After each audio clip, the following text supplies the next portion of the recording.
Yes, ready, start.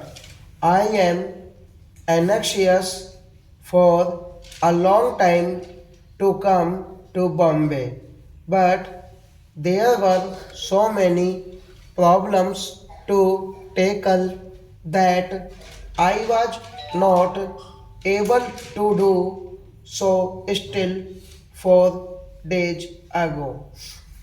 Bombay has always a soft corner in my heart because it has given a lead to the rest of India for many decades. And I hope it will continue to do so. The recent disturbances after partition caused worry, but I am glad that now there is marked improvement in the communal situation and peace has been established.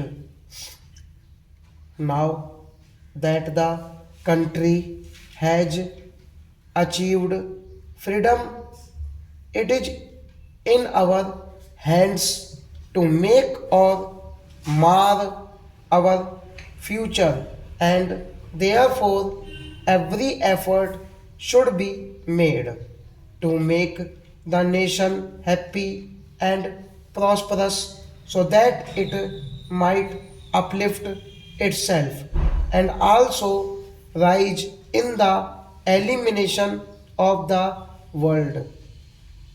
The future depends on whether we step up production of food, cloth, iron, steel, cement, and other essential articles both for the civil production and defense needs.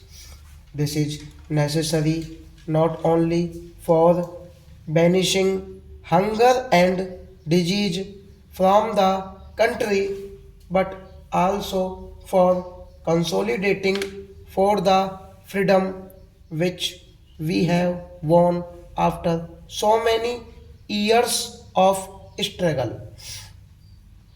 Labor is today at the crossroads. If they take the right road and contribute all their energies to the task of strengthening the country, India will have a glorious future. But if they are misled and take the wrong road, they will go down into the ditch and it will lead everyone, labor as well as all others, to destruction and ruin. The workers should remember that they do not work only for their maintenance. They are not animals who are driven by the whip. They should realize their important role in the country's progress and ask themselves what they are working for. On their efficiency and hard work depends the greatness of the country. They should realize the effects of their action on crores of semi starved and meagerly clothed countrymen in the villages. It is the workers' duty to think of them. Nothing should be done to harm their interests. When the socialist young man called for a token strike, the result was a tremendous loss in wages and production. To an average worker, it meant a day's holiday and the loss of one day's wage. But did they realize the collective losses in wages, the lacks of yards of cloth which remained unproduced?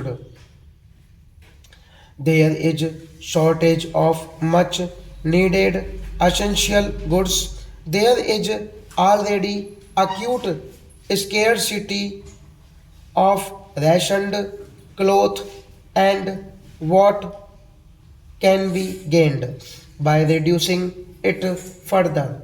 True leadership lies in convincing labor which what it should stand by the nation and deliver the foods and not in destructive efforts to assert their leadership. The recent 3 year industrial truce agreed upon the Delhi was meant for undertaking an all-out industrial drive for making India strong and prosperous.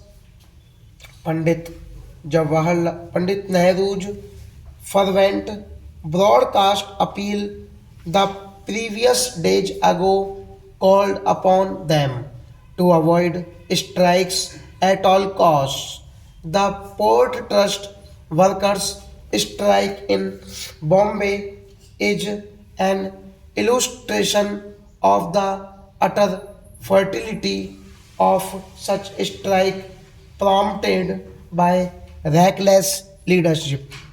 It was holding up food imports which were urgently needed to avert hunger. It in many parts of the country and among lakhs of refugees pouring in from the Punjab and Sindh. This was government work where the profit motive was not involved, unlike in the case of private enterprise.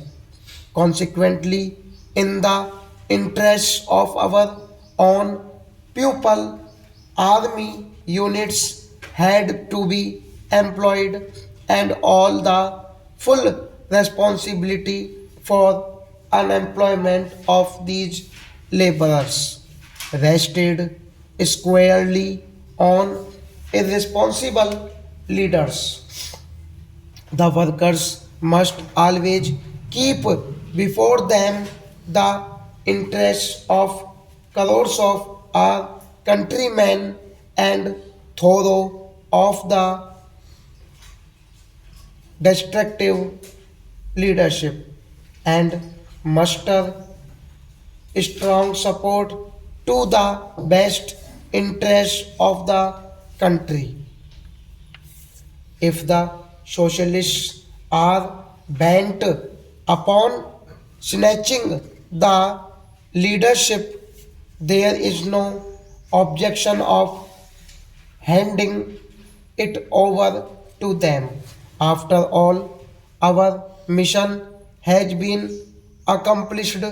We do not want to hand over a ruined corner but a going concern for constructive progress, not for wrecking the future of the country.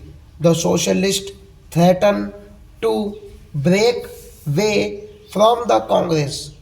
The doors are open, but I would urge them not to mar the progress of the young nation, which has, after all, got the rare opportunity to mold itself according to its dreams and desires after many hundreds years.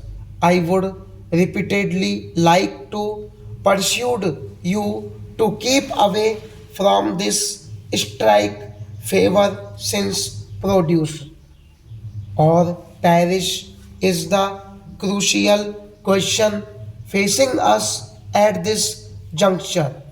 Otherwise, you would yourselves stand to suffer the consequences, the freedom that we have squared is for regenerating the country and not for bringing it down. Tremendous natural resources lie hidden under our oil. Why not exploit them to the best advantage? Why not increase production in cloth, steel, cement, etc., and solve the housing and other acute problems? Why not produce more coal and other essential goods so that India may be great and strong and none dare challenge her security? Why not be self sufficient in vital goods now imported at tremendous cost her from other countries' stock?